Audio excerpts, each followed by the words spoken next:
Contei um pouquinho aqui da minha história.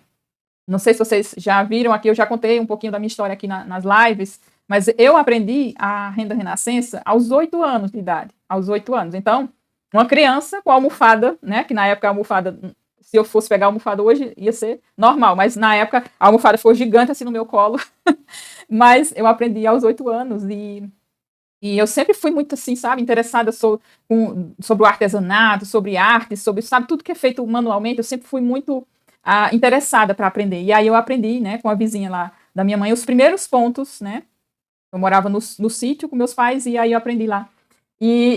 Aprendi os primeiros pontos, né, e aí eu, ao longo da vida, parei, né, de fazer, e claro, fui para fazer, estudar e tudo, tive que sair lá do sítio, fui para a cidade para estudar outras séries, e tudo mais. Resumindo aqui, na adolescência fui aprender pontos de bordado, crochê, richelieu e tudo que é coisa de artesanato eu fui aprender, né, com a pessoa também, porque na época lá não existia internet, não existia energia, tinha na cidade, né, que eu morava lá em Pernambuco, no interior de Pernambuco, mas não existia, gente. E hoje, olha só aqui, ó, você, num clique, na palma da sua mão, você acessa tudo que você quiser, na hora que você quiser. Na época não existia, era revista, né? Era ou uma pessoa para te ensinar, você pagava e aí ela te ensinava. Às vezes tinha gente que não queria ensinar, né? E assim sucessivamente. E assim, na adolescência também, jamais, antes da faculdade até, da minha faculdade, eu aprendi outros pontos da Renascença. Aprendi com outra pessoa também lá da minha cidade também, lá de Pernambuco, né? E aí, depois, resumindo, né? Que é muita coisa.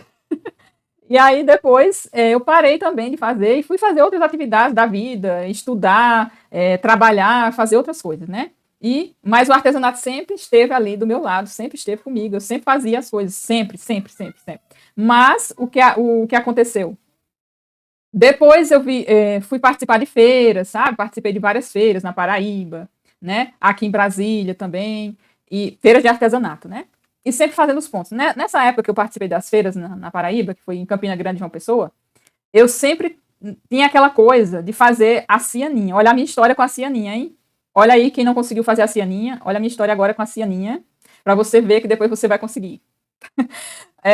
A cianinha eu corria, sabe? Eu não queria fazer a cianinha, porque eu não conseguia fazer a cianinha.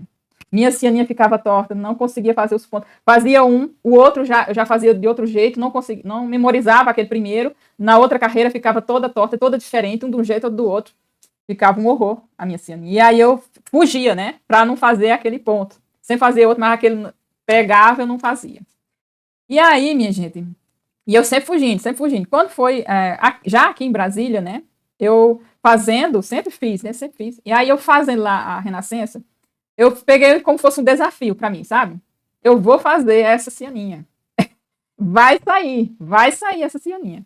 E aí eu comecei a fazer, errei. Não tinha ninguém para ensinar. Aqui. E aí eu fui, penei, fiz, errei um monte, desmanchei um monte. Fiz e fazia e não dava certo. Tinha uma amostra, né, que eu seguia a amostra. E aí, nossa, meu Deus, como é que é feito isso? Como é que faz isso? Como é que sai? Como é que fica certo isso? Não consigo. E aí eu continuei, não desisti, não parei de fazer, até acertar. Até fazer a cianinha, que hoje eu faço a cianinha assim, automática, faço a cianinha fechando os olhos, sabe? Então, minha gente, eu quero deixar essa mensagem para você aí, que não conseguiu terminar, que parou no meio aí do caminho, continue. Continue, persista. Se você está achando que está difícil, respira, para um pouco, olhe para a sua peça e veja onde é que você está errando, tá? Claro que agora você vai ter, né? Você vai ter acesso, você vai ter alguém para te guiar, vai ser mais fácil a caminhada e isso faz muita diferença. Porque imagina você passar um mês, um ano tentando aquilo, errando para poder acertar.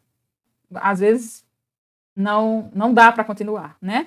Mas quando você tem alguém que te guia, te ajuda, né? O caminho se torna mais fácil. E isso é muito valioso. Antigamente não tinha isso. Então, é um resgate que a gente faz, né? Por exemplo, a Renascença foi trazida para o Brasil nos séculos passados, né? E não era ensinada para ninguém. Era um segredo, né? Era um segredo que não podia ser revelado para outras pessoas. E aí, aos pouquinhos, foi passando, assim, no popular boca a boca, né? Um ensinando para o outro, ou da família. E hoje, né, temos mais um pouco de acesso a isso. Porque até um tempo atrás não tínhamos tanto assim, né? Tinha locais que não tinha internet, você tinha que ter alguém para te ensinar, você pesquisar numa revista, porque era nas revistas que a gente conseguia aprender alguma coisa, né? Ou alguém para te ensinar. E hoje a facilidade está tão grande que a um clique na palma da sua mão, com o seu celular, você consegue aprender algo que você imaginava assim, nossa, isso é impossível. Como é que eu vou aprender uma coisa tão delicada, com uma linha fina dessa, com uma pessoa ensinando numa aula gravada? Foi assim, foram aulas gravadas. Foram aulas gravadas. E as meninas fizeram a peça. Pontos novos, sabe? Pontos diferentes, de maneiras diferentes, e elas conseguiram. É uma alegria tamanha, né? Imagina para ela aí, deve estar pulando de alegria. Nossa, vai ser colocar a peça como se fosse um troféu aí na sua parede, não é?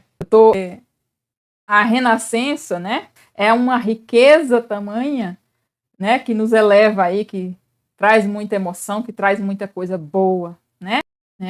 Resgatar essa arte maravilhosa que é a Renda Renascença e fortalecer ainda mais com vocês aqui comigo, tá? Então vamos lá.